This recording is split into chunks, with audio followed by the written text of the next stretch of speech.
you could potentially have a whole culture that sounds Christian, looks Christian, chants Christian, and go to hell. Who is against an exoskeleton Christian culture more than Jesus? Go read Matthew 23.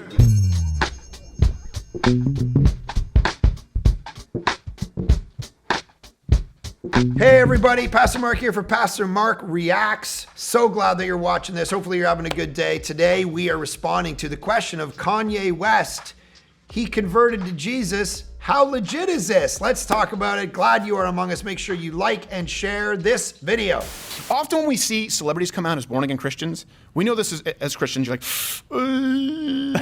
please don't say something crazy. It comes on the heels of a bender where their choice was do so much blow that you would end up in a ditch and be in a tabloid, or accept Jesus, right? And it usually comes, or some form of religion. But it's usually accompanied by some level of insanity, like think Lindsay Lohan with the hijab and the like. Oh my gosh. With Kanye West, we're seeing the opposite. Someone who's been known for being kind of crazy, and he's actually lucid right now, able to articulate his beliefs. He seems to be becoming more humble. Like we're seeing a new and improved Kanye, which is the exact reversal of what you often see with people who are new converts. I think what happens sometimes, like even we see this at Village a lot too, where I was having a conversation with someone the other day and they're like, you know, I see all these Christians and I want to get into their life because they're claiming to be Christians, but they just aren't figuring this stuff out. Like they're living, you know, a particular life, and I just want to get in and fix that. And the conversation was kind of like, okay, how long have you been a Christian? And it's like, well, since I was, you know, grade 3.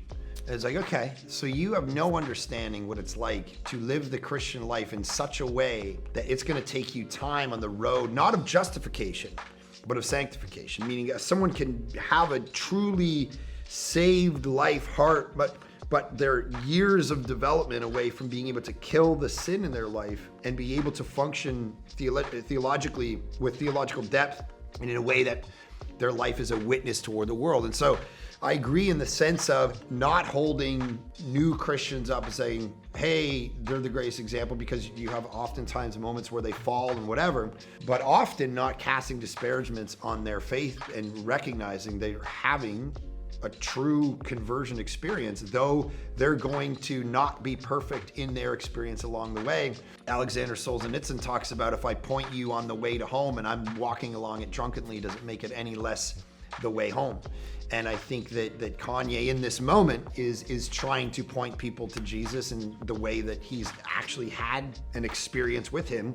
It's not going to be perfect, just like anybody's representation of him isn't going to be perfect. So I think on the one hand, yes, you know, you're not going to put all your eggs in any basket of any person trying to, because as I talk about often, it's like people go, I don't want to become a Christian because look at all those hypocrites who go to the church. It's like, yeah, they're hypocrites because some of them might not know Jesus, as many of them don't, but also because they're not perfect. The point of Christianity is not to look at people, but to take all of it and look at Jesus. He's the only perfect one. And to recognize, and then to see, you know, as he talked about, yeah, Kanye is in an environment that isn't necessarily always warm to some of the Christian ideas that he has, and to have that pressure in his life is very interesting to watch. And it probably, in a sense, should be more true about most of us in our life. There's ways that we're supposed to act. You know, you read the Sermon on the Mount, you read the early church, it's like there's a reason there was pressure. This is what people who write books on the Sermon on the Mount, they talk about how it's the alternative kingdom. The church is a very alternative community in the sense of like it's supposed to look, feel, sound different than the world, and it's supposed to butt up against the ways of the world. That's why 1 John says you either are of kind of the kingdom of God or you're of the world, and if you're of the kingdom, the world will kind of turn against you. And I think that's what he and others experience in different forms, and you got to be willing to go, this is actually the cost of my discipleship. So Kanye West is definitively taking the most unpopular, risky positions you could take in today's hip-hop culture, regardless of where you line up. I have to respect that, and I'll not doggy pile on someone for doing it. I mean, yes and no. There is like so much of American culture is Christian, and so you have a whole segment of society who, you know, in God we trust. When you go, that's in their money. That's not on our money. That's not on Canadian money. When you go to a law court, there's like the 10 Commandments. You put your hand on a Bible. There's a Christian undercurrent in American culture that is different than European culture and Canadian culture. That is still a thing. And so on the one hand, what he's saying about, yes, it is risky to posit yourself against some of these values and whatever that you used to promote and now you don't, and they're destructive and you want to preach against them now, that is risky, legitimately.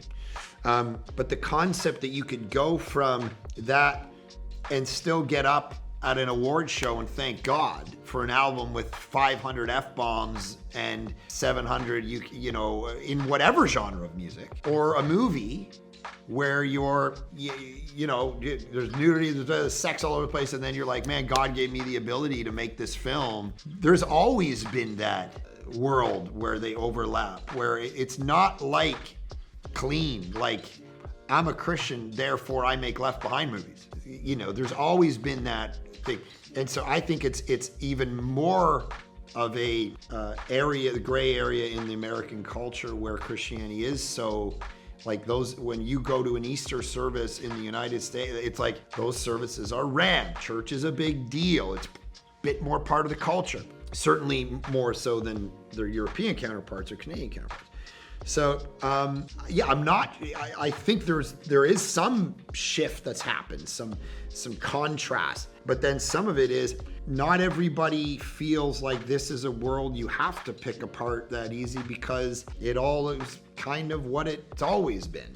And there's not the huge, I lived in one world, now I live in another world. It's like, well, it's all kind of part of the same world of people are spiritual, people are religious, people talk about moralism, and now I'm just kind of making that more official in my life, not understanding maybe even the deeper thing under the surface. It's like when people, they want to try to create cultural change by changing political laws, for instance. So if we want to affect the culture, let's picket the law courts.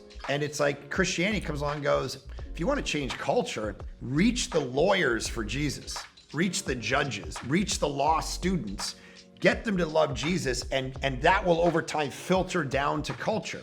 If all you do is change the laws, for instance, you could potentially have a whole culture that sounds Christian, looks Christian, chants Christian, and go to hell when they die. Who is against an exoskeleton Christian culture more than Jesus? Go read Matthew 23. You know, you look this way on the outside, but on the inside, you're this. You look this way, so great. We all say the Lord's Prayer together around the table, but we don't believe any of this, and we're all a gong show. It's like, what does that do? So I think there's always this need to be picking apart what's cultural Christianity, what's real Christianity, and how do we actually exist in real Christianity to affect culture, redeem it, and all that.